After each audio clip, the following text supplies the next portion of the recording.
So finally যে আপডেটের জন্য এতদিনের অপেক্ষা যে বরবাদ সিনেমার ফার্স্ট লুক কবে আসবে, কিছুদিন আগে এই ফিল্মের যে ডিরেক্টর মেহেদী হাসান হৃদয় সে জানাই এই সিনেমার ফার্স্ট লুক 17 অথবা 18 ডিসেম্বরে ড্রপ করা হবে। বাট আজ কিন্তু তারা অফিসিয়ালি ভাবে জানিয়ে দিয়েছে যে ডিসেম্বরের 18 তারিখ বরবাদ সিনেমার ফার্স্ট লুক আসতে যাচ্ছে। অ্যান্ড এই লুকটার জন্য বরবাদের ফার্স্ট লুকের জন্য আমি তো পার্সোনালি অনেক অনেক এক্সাইটেড। আমি রিসেন্ট একটা ভিডিওতে এটা নিয়ে আলোচনা করেছি। শাকিব খানের প্রিভিয়াস কাজগুলোর যদি বক্স অফিস কালেকশন দেখেন, রিসেন্ট টাইমের কাজগুলো, সেটা তুফান বা প্রিয়তমা, এই সিনেমার ফার্স্ট লুক সিনেমাটাকে যে লেভেলে বুস্ট করেছিল সেটা কিন্তু এর আগে বাংলা ফিল্মের ক্ষেত্রে হয়নি। যে একটা ফার্স্ট লুক দেখার পরেই অডিয়েন্সের মাঝে যে রিয়াকশনটা ছিল সেটা এর আগে আমাদের বাংলা কোনো সিনেমার ক্ষেত্রে হয়নি। সো এই সময়ে দাঁড়িয়ে বরবাদ থেকেও আমরা সেরকমই কিছু একটা এক্সপেক্ট কিন্তু করি। রিসেন্ট বরবাদ সিনেমার ডিরেক্টর মেহেদী হাসান হৃদয় তার একটা ইন্টারভিউ দেখলাম। এর আগে তুফান সিনেমাটা কোন জনরার হবে, কোন ক্যাটাগরির হবে, এটা কিন্তু রায়হান রাফি বিভিন্ন ইন্টারভিউ জানিয়েছিল। কিছু সিনেমাকে কিন্তু রেফারেন্স হিসেবে দেখিয়েছিল, সেটা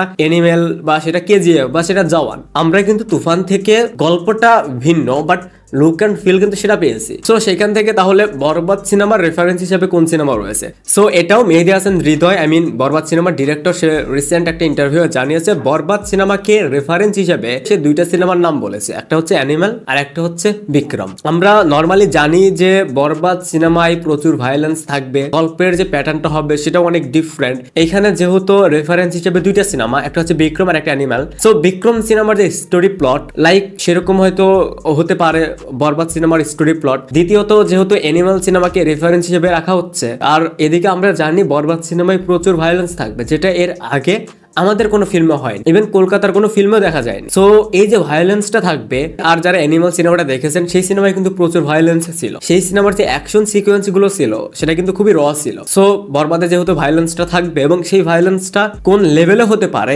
এটার জন্যই রেফারেন্স হিসেবে অ্যানিমাল সিনেমাটার নাম বলছে। যদি এরকম কিছু হয় যেখানে বিক্রমের মতন স্টোরি, যেখানে অ্যানিমাল সিনেমার মতন ভায়োলেন্স, তাহলে তো জাস্ট আগুন লেগে যাবে। দেখেন আমাদের ওটিটিতে যে কন্টেন্ট গুলো হয় সেখানে কিন্তু ভায়োলেন্স বা অ্যাডাল্ট সিকোয়েন্স থাকে বা সেই সিনগুলো দেখা যায়, বাট ফিল্মে কিন্তু এতদিন সেটা হতো না। বিকজ একটা ফিল্মে যদি গল্পের প্রয়োজনে কোনো রকম অ্যাডাল্ট সিন রাখা হতো বা যদি কোনো সেরকম ভায়োলেন্স রাখা হতো সেটা কিন্তু সেন্সর থেকে কেটে দিত। বাট এখন তো সেই সিস্টেমটা নেই। যদি সিনেমাটায় সেরকম অ্যাডাল্ট কিছু থাকে, যদি সেরকম ভায়োলেন্স থাকে যেটা অনেকের জন্য হার্মফুল, সেই সিনগুলো কিন্তু এখন কাটতে পারবে না। তারা সেটার জন্য সার্টিফিকেট দিতে পারবে, সেটা অ্যাডাল্ট হতে পারে, সেটা ইউএ হতে পারে। সো এখন এই গ্রেডিং সিস্টেমটা হওয়ার কারণে ডিরেক্টর তার ভিশন থেকে যেটা দেখাতে যাচ্ছে সে কিন্তু চাইলেই এখন সেটা দেখাতে পারবে। সো বরবাদ সিনেমা শাকিব খানের লুকটা দেখার পরে বোঝা যাবে যে আসলে সিনেমাতে কিরকম ভায়োলেন্স থাকতে পারে। যদি একটা ফার্স্ট লুক দেখে জাজ করা যায় না, বাট একটু হলেও ধারণা করা যায়। সো